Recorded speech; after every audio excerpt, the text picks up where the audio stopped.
Today I am reacting to some of my old TikToks I made when I was in the fat acceptance movement. These videos are very cringy. Feel free to make fun of me in the comment section, but don't be too mean or I might cry and never come back to YouTube ever again. We're gonna start off with a banger.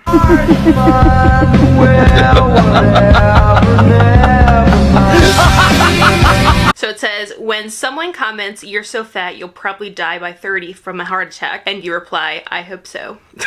Just like looking back at my TikToks and like things that I posted in the past during my fat acceptance days, posts like this just scream like self-hate to me, or like just really not caring about yourself, because of course people are annoying and they like say stuff like this, but also at the same time, like, if people are saying this to you, maybe it should be a wake-up call about like how you look. And I know it's kind of like console trolling or just trolling in general, but it's like, girl, like being fat is bad for your health. Like there are tons and tons of studies and just science that we can't deny around like it being bad to be obese. Like, not only does adipose tissue like secrete hormones and create insulin for resistance, it makes it harder on your joints, it makes it harder on your hearts and actually just all your organs. Like, not caring about your weight is a form of self-hatred and in some cases like literally self-harm. So while I was being funny and making a little joke, there is like some truth behind the joke, and that is that I don't care about myself. And I hope that I am deleted from the world, which at the time I kind of wanted to be deleted because my mental health was suffering. Starting off on a very positive note. All right, let's go to this one. I recently got this as like a flashback memory on TikTok, so this is from 3 years ago. This is a reminder that if you are fat, you are allowed to enjoy food. Order what you want without shame or guilt.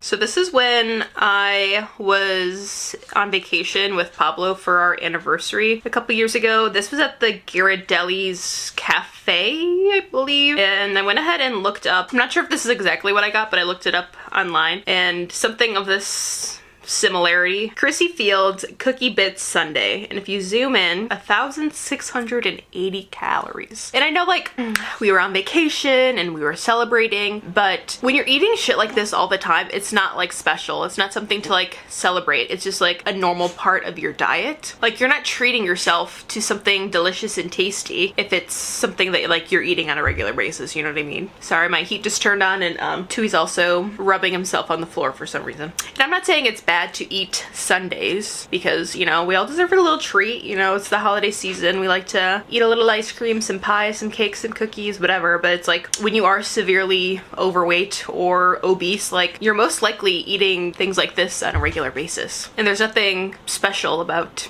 having dessert all the time, because I feel like dessert is something you like treat yourself to, like things that you have every once in a while at a restaurant. But this is something I was having, not to this extreme, but I was eating or indulging in lots of sweet treats on a regular basis. Since we're feeling goofy today, let's watch this one that I still kind of think is a little bit funny. Come here, come here, come here, come here. Come here, yeah, come. Bitch, yeah. I really wanted to include this because when I saw like how big my belly was, I was like, girl, you have lost some weight. Like, you are looking so skinny. I mean, I still like have a fucking belly, but like it's not as big as it used to be. And before I even forget, the caption says, "When a fat phobic bitch trying to fight." So I think at this time I was maybe like 270 to 60, and I'm proud of what I look like right now. I am like 215 right now. So let me show you my fupa, because it's like gone down a lot. This is like so vulnerable, but I actually like don't give a fuck actually. I mean, I still like have my saggy fupa, but this is like so much less than it was in the fucking video. And I know I still have like a lot of weight to lose, but the proof is in the pictures. I have lost a lot of weight. And sometimes like I feel like I haven't lost a lot of weight, and it's hard to see like when you look at yourself every single day. When I reflect back and I see old pictures or old videos, I'm like, girl, you have like put in the work. Be proud of yourself. You have like changed a lot. Let's do another timely one. Diet industry. Well, if people lost weight, then we should get all the credit for creating miracle products. Well, I think if they win, I should get all the credit, and if they lose, I should not be blamed at all, okay? And then it says diet culture, and if people don't lose weight, then they'll be blamed for having no self-control and not for our scams. I agree with this video to a point, because I do agree that a lot of companies that make diet products kind of like are selling a miracle product. Like, especially like with the Ozempic right now, like people just think it's like, oh, if you like inject this medicine, then you're gonna lose all this weight. Or if you take Slim Fast protein shakes, like you're just gonna lose all this weight. Or Beachbody or Atkins, like, you know what I mean? Like, there's so many gimmicky products out there, and that's why there is statistics shown that like 95% of fad diets fail and people gain back their weight. But if you properly like change your lifestyle and stop going on yo-yo diets, like you will sustain weight loss, and it's not impossible. Like, yeah, I do kind of agree with this post, but I don't agree with like the intention of like why I made this, because I made this showing that like weight loss is impossible and like we shouldn't even attempt it, but there are ways to have sustainable weight loss. Like if we stop giving into the gimmicky miracle products and just eat less, exercise more, have more water, sleep better, create better stress coping mechanisms, then we can lose weight. Next one, POV, everything you ate as a child was heavily monitored, so you had to sneak food when you were hungry. What did you just put in your pocket? What was, no, I saw you put something in your pocket. What was that? What did you just... Which I think is like kind of funny. I've talked about this in my other videos, but when I was growing up, my family would go on a diet every single summer together in hopes to lose weight. And this happened like when I was like an actual like little child, up until like I was in middle school. And you know, like junk foods and snacks were heavily monitored, but it did come from a good intention because my parents wanted me and my sisters to lose weight, especially as two overweight, obese parents. But I think if my parents knew more about like nutrition and like what a good diet was and like how we could eat healthier as a family, then maybe I wouldn't be so hungry and sneaking snacks. But then again, like nutrition isn't taught in school, and I don't think it's taught in parenting classes, or like parenting classes are only for like infants and babies, so parents just kind of have to like freeball it when the kids get older. I mean, there's like books and shit that they can learn from, but I'm not sure that there's a nutrition course out there that adults should just take to better themselves and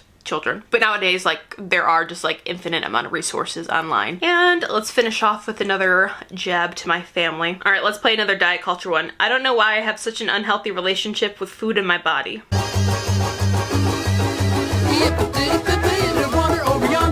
So it basically just shows like a bunch of different magazines, different diets, Biggest Loser, different foods, movies, stuff like that. Which I have like contradicting feelings about, because I feel like if you are confident and healthy and kind of like are in a good place, then seeing like toxic or negative imagery or like conversations about diet culture and weight loss and stuff like that won't really affect you. But then again, like as a woman, I feel like I am, or like we are constantly bombarded with like not feeling good enough. But also at the same time, like I feel like at this day and age, like I literally just like don't give a fuck. Like the only two people that I want to feel attractive for are myself and for my fiance, and he is like literally never said anything about my appearance, especially like my weight. I don't even think Pablo's ever told me like that my hair is out of place or I have a zit or like my outfit looks weird. Like he's always like, if he has any feelings, he's like always kept them to himself. And I feel like if you were a child that grew up with a healthy diet and a good relationship with body image and exercise, like I don't know how much of this like would have affected you. Like most of my friends grew up not having to diet, and like most of my friends are pretty thin and had a good relationship with food and exercise, and they didn't have to diet, and they didn't probably ever have to think about their weight. And I don't know if they ever were affected with things like this that I showed in this video, but I know that like all of my friends that have struggled with their weight, especially like in childhood, have like were affected by these things because we've talked about them in the past. And one last video to just continuously slander my parents, and this is from 4 years ago. Things my parents have given me that just make sense. So it says, things my parents have given me that just make sense. Disordered eating and body image issues. Hi Mom and Dad! I hope you're enjoying this video. Make sure that you like this video and subscribe if you're watching. Since I am older, I mean, I'll be 28, I'm not like ancient or anything. I am able to reflect back on my childhood and see that like my parents tried their best and like did everything that they could, and what they did they thought was the right thing to do. My dad has like always been chubby or overweight, but when I was like in middle school, I think that's when he was his heaviest. He got up to like 450 pounds, and my mom was basically like rail thin until the 2000s, and then she like slowly gained weight. So I understand like as parents that they were doing things that they thought would be good. Like they wanted me and my sisters to lose weight so that we could be healthier. And because they didn't have like proper education on like nutrition or like eating and stuff like that, then growing up it kind of like fostered disordered eating and like body image issues in myself, which I wouldn't place the blame on my parents for, because as an adult like that is my shit to deal with and not my parents. Like at a certain point we all are responsible for our own trauma, and we either have to build a bridge and fucking get over it, or we will just constantly dwell in things that we can't change. And we can change our relationship with food and exercise and our body image, and that's obviously something that I've struggled with for a really long time, especially because I got into like the fat acceptance movement. But over the last year and a half, that is something that I've been working on and trying to get out of. I think I'm doing a good job.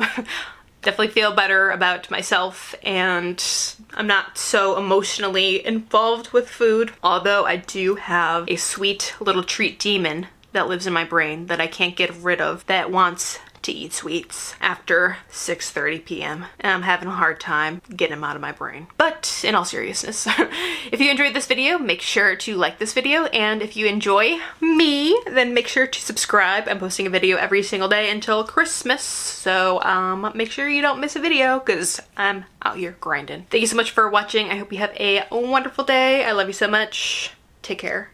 Peace.